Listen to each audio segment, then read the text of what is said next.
No, because I thought about asking you as well about, because I saw that one of the things that you talk about very often is leading through complex organizations and whatnot. And I think that, Do I talk about that? yeah, it appears in your profile in many of your posts. It does. I should tell you that. So leading through complexity and whatnot. And I think you saw some very different sides or shapes of complexity, if I may put it this way. Because one, there's the bureaucracy within the politics realm, and there's also the sheer disorganization within startups. So, yeah, how have you tackled those two things, or how have you coped with those two very different universes? No, I think complexity and tackling complexity is what kind of the political field or political science field really teaches you, kind of, or like coaches you for quite well. We had back in the day in my startup years, there was another person as well who was from the political science background. So we were jokingly called the propaganda team. Because the spin doctors. Exactly. It's at least I kind of, in my case, when I started working at a startup, I always had this kind of imposter syndrome in the beginning that I'm not an engineer. I don't know anything about churn rates or KPIs or whatnot. I don't come from that sort of a world.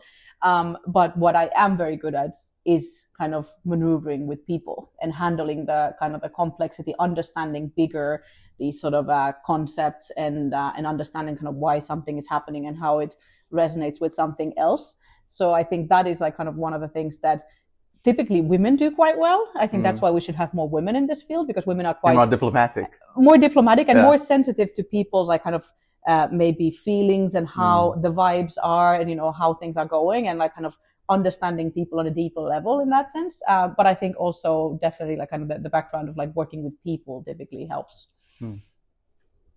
Because you yourself were hired because of your personality or and your attitude, as opposed to some skills you possessed, but mainly because of your attitude.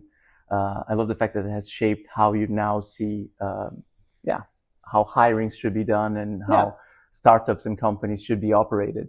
And I'm wondering how you brought that into how you're managing Maria01 and creating the environment or the community here. Sure. I'm a big believer in people's attitudes in general, and kind of believing that with the right attitude, you can actually move mountains in the sense that you can learn whatever skills. And therefore, when I look at my team, for example, here, or the teams that I've had before, I'm very, very sensitive to recognizing people with potential. And I love to give those people really insane amounts of responsibility.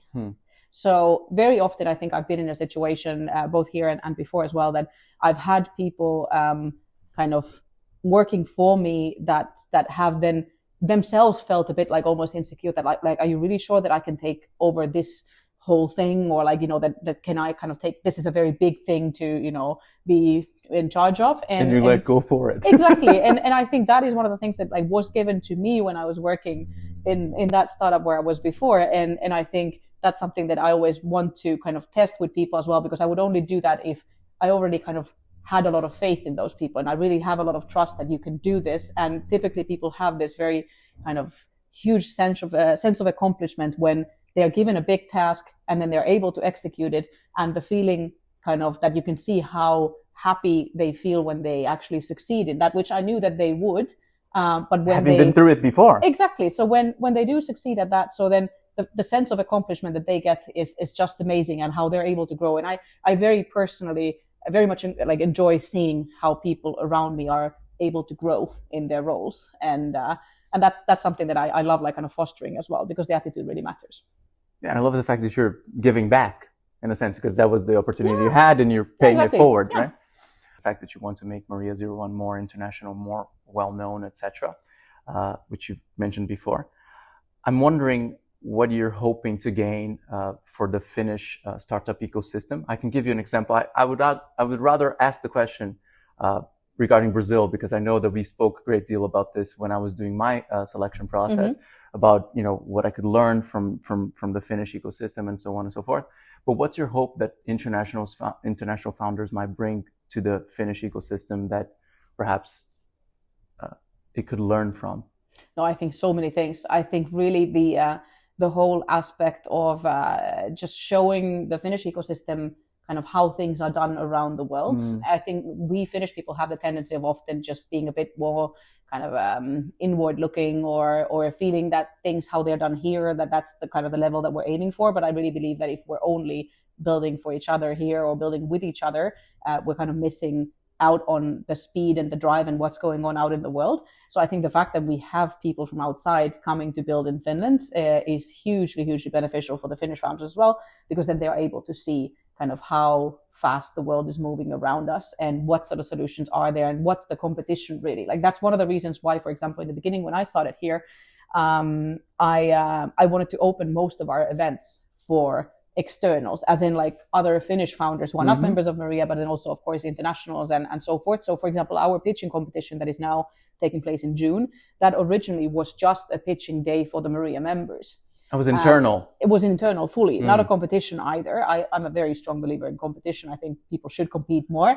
So then we, in the beginning, we opened it up. It was still just a pitching day, not a competition, but we opened it up for any startup that wants to apply. We obviously would still kind of have the screening process for those startups and so forth. But then it was later on then transformed into a competition, an international competition, where we have startups from all over the world taking part into that, because I really believe that we should not do these things just amongst ourselves here, but actually with kind of other founders from different parts of Finland, from different parts of the world, who are then kind of showing us that how kind of things are done in different parts of the world, and how can we be even better at what we do here. And this is incidentally where you were talking about the fact that you didn't really grow the physical space or didn't really grow the team much, but Maria 01 is now being perceived as a bigger organization. The whole perception is reality that you were talking about. I know that you now have the breakfast series and you have many other events which are now open to the public, and I think that's actually helping the community, right? No, I mean, Maria 01 is like the heart of the Finnish startup ecosystem, and it's kind of our role to be the place where the whole ecosystem can gather as well.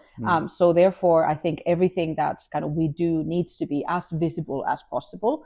Because I think before as well, we've been doing great things for many, many years. But I often said in the beginning that I think Maria is like Helsinki's best kept secret, in the sense that even the people that are driving past our buildings here don't know that in the old hospital campus, we actually have this massive operation ongoing. So I think in my case, it's been a lot about the focus that I've wanted to do, that we've put very, very much focus on marketing, on the PR, on communication, just so that people know what we're doing. Obviously, whatever we're doing in a bigger and better way and more internationally and all that. But it's also just a lot about kind of making sure that people know about the work that we do and what happens here. To wrap up, are you still reckoning with whether you're a diplomat or whether you're a startup business developer, a founder and whatnot? Like, how do you see yourself at this point? Are you someone who just connected all the dots and are, doing diplomacy within startups, or doing, business development in a sort of a way, gluing or connecting to the international part? Like, how do you see yourself at this point?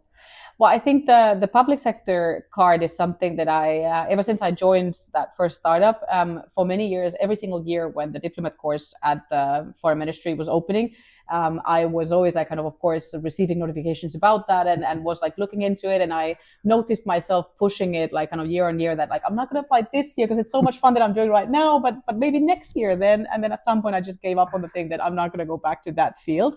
And I think that's is sort of a path that is no longer very relevant or realistic for me.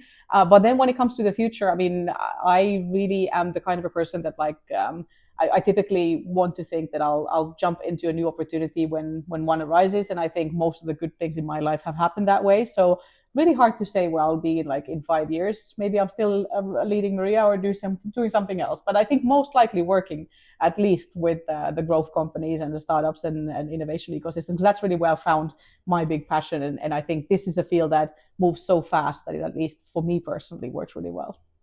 All right. Thank you so much once again. Thank you.